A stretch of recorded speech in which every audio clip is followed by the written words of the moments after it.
Morning, everyone. Today, I'm pleased to present the Government of Alberta's 2024-2025 first quarter fiscal update and economic statement. Earlier this year, when our government presented Budget 2024, we forecast a modest $351 million surplus. Today, our first quarter report shows a $2.6 billion increase in that projection, with a forecast surplus of $2.9 billion for this fiscal year. We've benefited from higher oil prices, a narrower light-heavy differential as the TMX pipeline is getting our oil to the coast and out to the global market. But while our surplus may be higher than we estimated at budget, that is an accounting surplus. What's the difference between that and a cash surplus? Well, there are streams of government revenue that aren't accessible for operational spending. This includes things such as university tuition, which is collected by our post-secondaries to fund their operations. Another example is the income from the Heritage Fund, most of which was previously deposited in general revenue. Under our new fiscal framework, all of the income is left to the fund to continue to grow and generate prosperity for Albertans in the future. After adjustments and calculations, we forecast we will be left with no surplus cash at the end of 24-25 and are in fact forecasting to take on additional borrowing. And that means we must be even more measured and responsible when making budgetary decisions. We must make sure funding can be sustained as we grow so that we can keep communities safe during wildfires and other natural disasters, so that we can invest in the programs and services Albertans rely on, and so that our kids and grandkids also experience the Alberta Advantage in the future. We can't spend beyond our means today. We must manage debt and save for a better tomorrow, which will help us continue to provide Albertans the services and programs they need, as well as act as responsible stewards of your hard-earned tax dollars. This is vital to keep Alberta's economy strong and public services sustainable. This year's budget contains the largest ever health and education spending in Alberta history. We are well positioned to be the economic engine of Canada. Energy continues to fuel that engine, with the TMX adding capacity and supporting growth in production, investment, and exports. We've upped our forecast for West Texas Intermediate to $76.50 US per barrel this fiscal year and are getting more for our crude. Industrial investment is solid, with a number of big projects now underway, including Dow Chemical, McCain's potato processing plant, Air Products Hydrogen Complex, and Imperial Oil's renewable diesel facility. We anticipate our population to grow at a record pace of 4.6% in 2024, up significantly from budget and also higher than last year. Our population is seeing strong growth, but as I've said before, this growth brings challenges we must be prepared to face. We need to make our provincial budget work for everyone, to make sure public services meet the needs of our growing population. We must help Albertans and communities affected by ongoing drought conditions, wildfires, and other emergencies. Collective bargaining negotiations are underway with thousands of public sector workers, including teachers and nurses, and we've promised to cut personal income taxes to save Albertans $1.4 billion each year. More on that in a moment. This is why strong fiscal management is so important, so that we can continue to deliver top quality public programs and services now and in the future without breaking the bank. Our first quarter fiscal results show a responsible path forward. Our revenue forecast for 24-25 has increased to $76.2 billion, a $2.7 billion improvement driven by personal income taxes and non-renewable resource revenue. Population and employment gains have driven up personal income tax revenue by $458 million from budget, and resource revenue is up $2.5 billion from budget to $19.8 billion because of higher than expected oil prices. Our resource revenues are also benefiting from a steady narrowing of the light-heavy differential as our heavy crude gains access to global markets now that the TMX pipeline is online. A $1 change in the light-heavy differential can impact Alberta's budget by upwards of $600 million. The light-heavy differential forecast dropped to $14.40 this quarter compared to $16 at budget. That alone equates to almost $1 billion more. This is all positive for the Alberta economy, But we can't just depend on volatile oil prices to balance the budget. We must make careful spending choices that ensure our economy remains strong. Our expense forecast has remained relatively stable at first quarter. Expense for the year is now forecast at $73.3 billion, an increase of $101 million from budget, offset by dedicated revenue. As of mid-August, we've committed $573 million to disaster and emergency response. This includes wildfire fighting costs, emergency evacuation payments, and matching donations made to the Canadian Red Cross. We also committed $125 million more to help schools with enrollment growth and inflation pressures. And capital dollars are up as projects delayed from last year are scheduled to move forward. As a result, we have $1.4 billion left in our contingency. Our fiscal rules limit in-year spending increases to the contingency with some exceptions. I'm pleased the surplus has driven down our debt servicing costs from budget. We remain steadfast in our promise to strengthen the healthcare system and provide access to top quality education. And we're working on bringing in the personal income tax cut, hopefully by the next budget, so Albertans can keep more in their pockets each year. Right now, we're working hard on the budget to make that possible, and we'll have more to say on that in the coming weeks. We will continue to protect communities and families facing wildfires and emergencies, and we will chart a path to grow our Heritage Fund into a legacy that will support the economy and Alberta. I'll be the first to say this won't be easy. With a responsible plan, we can keep our economy resilient and make sure the next generations don't carry the burden of today. Our engine can keep humming and Albertans can continue to reap the benefits. Thank you. I'd be happy to take questions. Sorry. Thank you, everyone. We're going to move to our Q&A right now. We're going to start in the room and then we're going to move to the phones. As you ask your questions, please identify your name and your outlet, who you're with, and we'll go with one question, one follow-up. Go ahead, Carrie. Carrie Tate with the Globe and Mail. Excuse my cough, Minister. You attended hockey games with MH Care, Samrish. I'm wondering which games you went to and how many. I did attend two Oilers games with MH Care. I went to a game in the first round and a game in the third. I don't have the exact dates on me, but it's was all within the rules and will be disclosed on my ethics commissioner statement. You have a follow-up? Yep. Thank you. Thank you very much for answering that, Minister. It's been tricky getting ministers to answer that question. We can't get answers out of the Premier's office. It will never be public what games staff went to under the current rules. Do you think that the current rules need to be revised? The rules were just revised. I can't speculate on. But do you believe the current version of these rules is adequate? Now that we've, in retrospect, after the past couple months and seeing the resistance from this government to disclose who went to games and who hosted, do you think that the rules are serving Albertans? Does this feel like resistance? Yes, I've been trying to get a hold of you for 2 months. You hung up on me once, Minister. I've been trying to get a hold of you. I've been emailing you.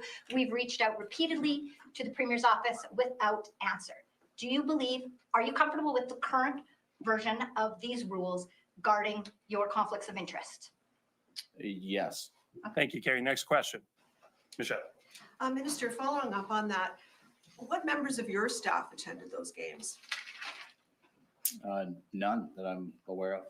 Can you tell us at those games, were there staff members in the Premier's office? Like, who was there besides you?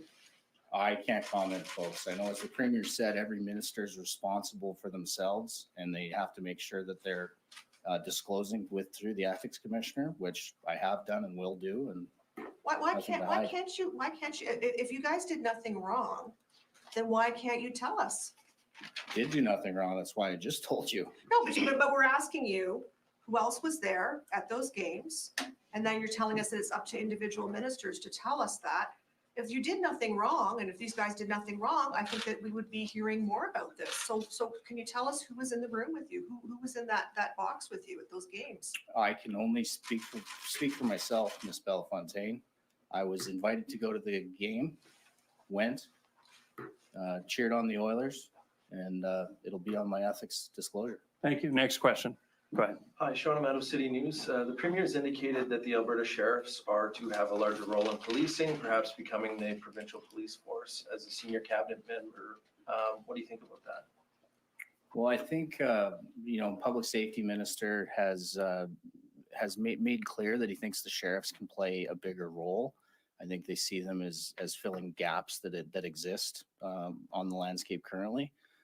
What that becomes, I think it's kind of a wait and see. I have many rural communities that are served by the RCMP, but there's certainly, gaps. I think we hear that. We hear that from municipalities that have taken the minister up on his grant to, explore what their needs are. So I think it'll organically maybe show us that there's gaps that need to be filled, but no decisions have been made that I'm aware of. You have a follow-up, Sean? Yeah, so a report for government found that it's going to cost a lot more money to go with an Alberta Provincial Police over the RCMP. What impact will going with the sheriffs have on our budget? And if it does cost more, why is that valuable for Albertans? I'd have to see that it would. I know right now we have a large contract. It is our authority that's delegated through the RCMP contract, but I know they're having a hard time and there's a shortage of officers on the ground. So I think you'd really need to see an apples to apples comparison to make that claim. One more on the floor, and we'll go to the phones. Go ahead, Lisa. Hey, Lisa Johnson, Canadian Press. Minister, you said you're happy with the conflict of interest rules as they are. You think they're adequate. Can you explain to Albertans why you think staff members should be able to accept gifts, including potentially from somebody who's involved with government contracts, multi-million-dollar government contracts? Why should those not be disclosed, those gifts disclosed to Albertans? Well, I would just say, I think the premier, some of the motivation behind changing it was so that she could be staffed at events, because under the prior iteration of the rules, she had a hard time actually getting into events and being staffed. It wouldn't be reasonable for her to attend an event where she couldn't have staff with her. So that was some of the motivation to change the rules. I hope that answers your question. Well, if it's perfectly reasonable for staff to attend with ministers and with the premier to these events, if it's important that you guys attend these events, why not just disclose? Why not disclose it? Like, that's the ultimate question that I don't understand why the reason, what the reasoning is behind not disclosing that. If there's nothing wrong with it, why not disclose it proactively? Well, it's a conversation that I guess we're having here. If there's more changes need to be made, I'm sure they'll take that into consideration. Thank you. We'll go to the You phones. are And you're the senior cabinet we'll come back to minister. the floor after some questions from the phone. Operator, can you please put through our first caller? Sean Polzer with Western Standard. Hi, I was wondering if you could speak to revenues from the carbon tax, the industrial carbon tax, and the tier fund. How much is going into it, and how it's going to be affected going forward when some of these annual increases come into play? It's complicated. I guess I would say we do know that our tier forecast has come down recently by about $180 million. It's probably a question that Energy Minister would answer better than me, but important to remember that this is something that they pay for compliance. So it's not a direct correlation to the changes you see here in revenues. Do you have a follow-up? Yeah, there was a note in the briefing this morning about the number of oil sands plants that are coming into full payout position. I believe there was 2 of them this year, 1 next year, and 1 the year after. What kind of impact does that have on the resource revenues in terms of the additional royalties that they're going to be paying? It can make a dramatic impact. Yeah, I believe your numbers are correct. We have about two a year, maybe three in the out year, and we're at over 80% in full payout now. And that's why you've seen the sensitivity change as much as it has. We've gone from somewhere in the range of 250 million per dollar WTI to 630 million.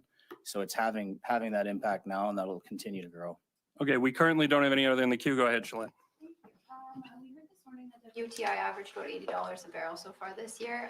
Given that, when can Albertans expect any relief in gas prices? And then just adding on to that, on the weekend radio show, the Premier said that that would cut into her plan to deliver the personal income tax relief, which you mentioned would be coming in the budget. So basically, is the plan to abandon any gas tax relief so that you can push that personal income tax cut out sooner?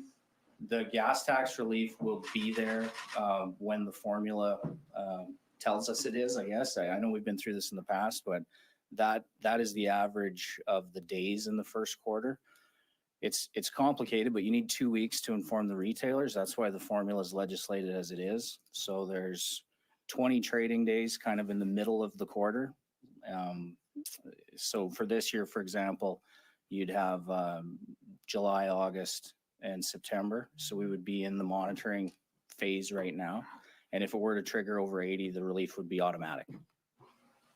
And in terms of the 1.4 billion in the contingency fund, how much of that are you expecting to be wiped out in terms of the rebuild of Jasper? One thing I know that will happen with Jasper is there will be a disaster recovery program. I know that's something that is common, and it's already through Treasury Board. I don't believe it's gone through cabinet yet, but I know that will happen. There is federal dollars that come into play there. But when you talk about the contingency, there is a lot of pressures that we see. We invested in education here in first quarter. We know there's pressures in health and SCSS that will probably be dealt with at second quarter.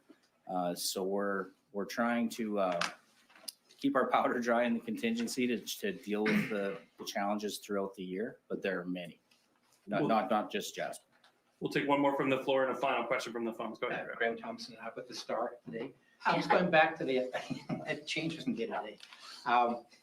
Going back to this idea of people getting freebie tickets from certain groups.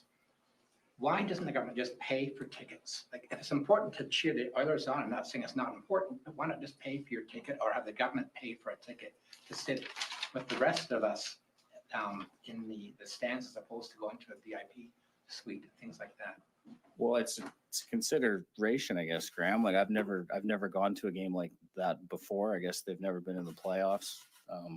But yeah, I understand you want to go there and cheer them up, but why not just pay for your ticket? it's a fair point. And in the future, you're going to pay for your own ticket, as opposed to having staff go there, getting freebies from certain corporations or whatever. I understand the Premier has security issues. I understand that. But when it comes to the rest of you and staff, why not just pay for your tickets to go see a game?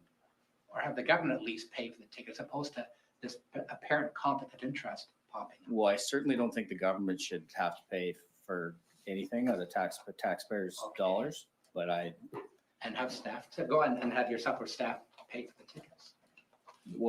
It's a consideration that should be taken going forward. Thank you, If the Graham. We'll take government- one final question from the phones. If the government should. Operator, if the please put government through should- our next caller. if the government shouldn't be paying, why should they be taking free tickets? I have a follow-up, right? Okay, we'll come back to you at the very end. Hey, you got me there? Yeah, go ahead. I just want to go back to the fiscal update for one question. I think I ask it every single fiscal update. When are we going to see a break for those Albertans who are struggling financially? I understand there are programs, but I want to talk specifically about the future. There's been talks of a tax break that's going to save Albertans, I believe it's $1.4 billion. When are we going to see relief for people who are still struggling with that inflation? Well, I know the Premier's asked me to do what we can to accelerate the tax cut. So those conversations are being had, and they'll continue to be had as we build budget 2025. I think what this shows, I just remind everyone, we're still in a borrowing position, but this improved position has improved our debt servicing by about 180 million from budget. That's dollars that can be, put to the programs that Albertans rely on today and in the future. So we have a robust amount of programming to help Albertans now and in the future. And by being prudent now, we can ensure that those programs remain now and in the future. Tim, do you have a follow-up? Let's go back to the tickets. I just want to know from you, Minister, do you think yourself or other people in your government need to be more forthcoming with Albertans? Do you think you owe it to Albertans to give further answers on this subject? Well, I think the ethics commissioner works on behalf of Albertans. That's why we ensure that we're following all the rules, and we have a disclosure that we fill out annually with the ethics commissioner to ensure that we're, following the legislation and doing right on behalf of all Albertans. So I think that's the most important thing. If you think you're doing something wrong, you shouldn't do it. I certainly didn't, and that's why I'm happy to tell you here today. Okay, and I do owe Graham a follow-up. I apologize, I jumped the gun. Go ahead, Graham, with the final question today. There we go. But do you understand why people would look at this and think there's a conflict here? Do you understand why people are thinking, why not be more open? I know you're going to say you're following the rules, but do you look at this as a politician and how people perceive things, the optics of this? Do you understand why the optics might not look good to people outside of the government?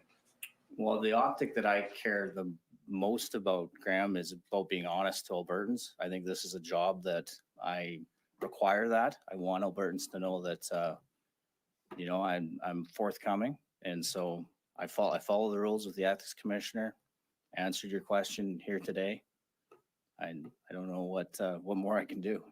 Thanks, everyone. That concludes today. Minister, can you explain why you're comfortable or why government should not pay for tickets? I get that, but why it would be okay for politicians or staff to take freebies from companies that do business or would want to do business with the government? Why would that be okay? Look, I know there's many events throughout the course of the year that I attend, with the media as well, where we're hosted by different groups. I take meetings every day with people that both schedule through our office, and my calendar's FOIPable. I meet with everyone. So, Well, when you were meeting with Sam Marish and his boss, did you push him to get some sort of value out of the $80 million for the Tylenol that put children at risk? What did you do in that moment as finance minister? I'm not going to comment about any private Alberta citizens. I'd never met the man before, and he offered the ticket, and I went. Thanks. We're done.